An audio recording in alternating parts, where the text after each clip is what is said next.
प्रयागराज में लेटे हुए हनुमान जी की मूर्ति के रहस्य की कहानी।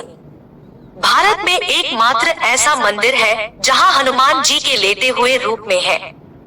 यह मंदिर प्रयाग क्षेत्र के संगम तट पर स्थित इलाहाबाद के बड़े हनुमान जी का मंदिर ही है।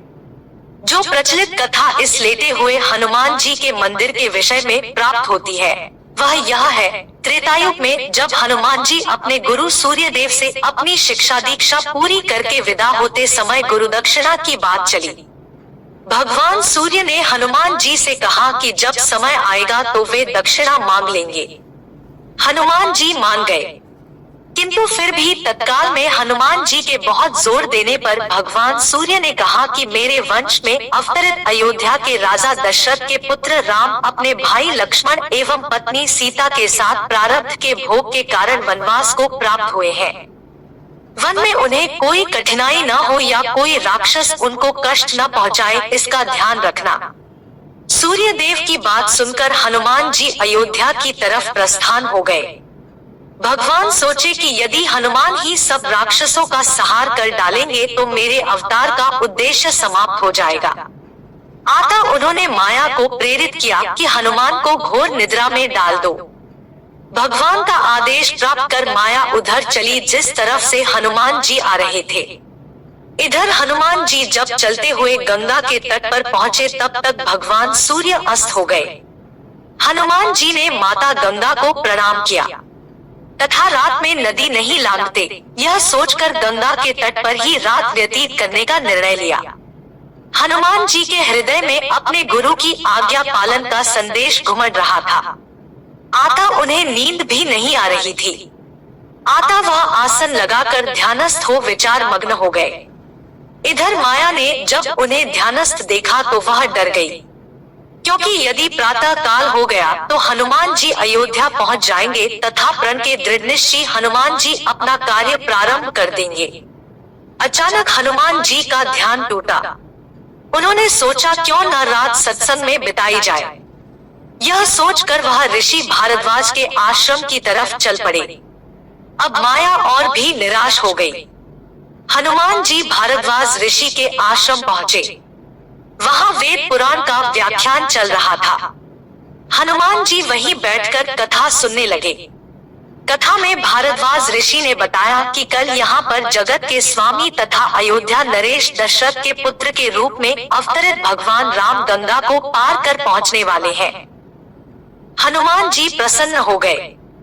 अभी उन्होंने गंगा पार कर अयोध्या जाने का विचार त्याग दिया तथा वहीं संगम के तट पर ही रहकर भगवान राम की प्रतीक्षा करने का निर्णय लिया। रात्रिकालीन आवश्यक कार्यों को पूरा कर हनुमान जी वहीं संगम के तट पर लेट गए और उन्हें नींद आ गई। इधर माया को अवसर मिला और उसने हनुमान जी को धर दबोचा। हनुमान जी घोर निद्रा में चले गए। इधर भगवान राम गंगा पार कर प्रयाग पहुंचे। उन्होंने हनुमान जी को सोते हुए देखा तथा उनको यह वरदान दिया कि इस सोए हुए हनुमान की मूर्ति के जो दर्शन करेगा उसे बिना किसी प्रयास के मेरी कृपा प्राप्त होगी। उस व्यक्ति को किसी तरह के भूत प्रेत या धोखा षड्यंत्र आदि का शिकार नहीं होना पड़ेगा। उसके सारे शत्रु स्वतः ही परास्त हो जाएंगे। इस तरह हनुमान जी को अमोघ वरदान देकर भगवान राम भारद्वाज ऋषि के आश्रम तथा अक्षयवट का दर्शन करते हुए आगे बढ़ गए।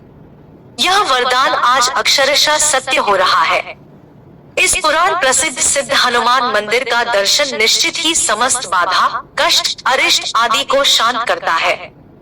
इधर प्रातःकाल जब गंगा देवी ने देखा कि एक प्राणी उनकी तरफ ही पांव फैलाकर सो रहा है तो उन्होंने अपने आप को अपमानित महसूस करते हुए हनुमान जी को डुबो दिया। सूर्य देव ने जब प्रातःकाल अपने शिष्य हनुमान की यह दशा देखी तो उन्होंने गंगा को शाप दिया कि तुम्हारा हृदय मैला है, जो अज्ञानवश तूने एक सीधे साधे प्राणी को दंड दिया। तेरा सम्मान करते हुए हनुमान ने रात में तुम्हारे ऊपर से होकर गुजरना अच्छा नहीं समझा और तुम दुर्बुद्धि उसे शाप दे बैठी।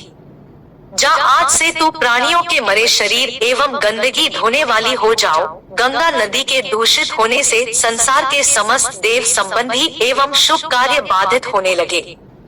तब समस्त देवताओं ने मिलकर भगवान सूर्य देव की पूजा अर्चना की। तब भगवान सूर्य देव ने कहा कि जा गंगे, तेरे जल के ऊपर मेरी किरणों के पड़ते ही तुम्हारे जल की पवित्रता बढ़ जाएगी तथा तुम्हारे जल से मेरा किया गया स्तवन पूजन कोटि गुना फल देने वाला होगा। भगवान सूर्य के कहने पर गंगा ने कहा कि हनुमान चतुर्मास व्यतीत होते ही पुनः भगवान राम की सेवा में उपस्थित हो जाएंगे। तब तक हनुमान जी किष्किंधा पर्वत पर सुग्रीव की सेना में लगे रहे। चतुर्मास बीतने पर भगवान राम सीता की खोज करते हुए किष्किंधा पर्वत पर पहुँचे। वहां पर उनकी मुलाकात भगवान राम से हुई। अस्तु कालांतर में जब मुगल शासन के दौरान अकबर के समय में जब बादशाह अकबर ने उस सिद्ध तपोभूमि को अपने किले के रूप में परिवर्तित करना प्रारंभ किया, तब उसके दीवार की ही सीध में सोए हुए हनुमान का मंदिर पड़ गया। उसने तत्कालीन हिंदू धर्मगुरुओं एवं पंडितों को रुपए पैसे का लोभ देकर तथा डरा धमका कर उस सोए हनुमान जी के मंदिर को अन्यत्र स्थापित करवाने के लिए राजी किया। हनुमान जी के मूर्ति की खुदाई होने लगी। जब समूची मूर्ति की खुदाई नीचे से कर ली गई, तब उसे उठाया जाने लगा।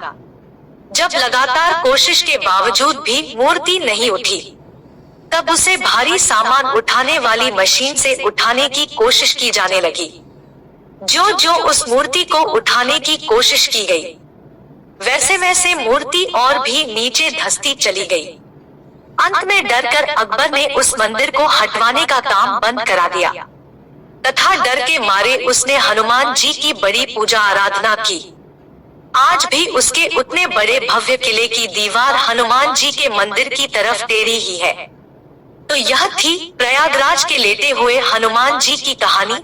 ऐसी ही और धार्मिक वीडियो देखने के लिए हमारे चैनल को सब्सक्राइब करें और बेल आइकॉन को जरूर दबाएं, ताकि आने वाली वीडियो के नोटिफिकेशन आपको समय पर मिल जाए। अंत में एक बार फिर से आपका बहुत बहुत धन्यवाद।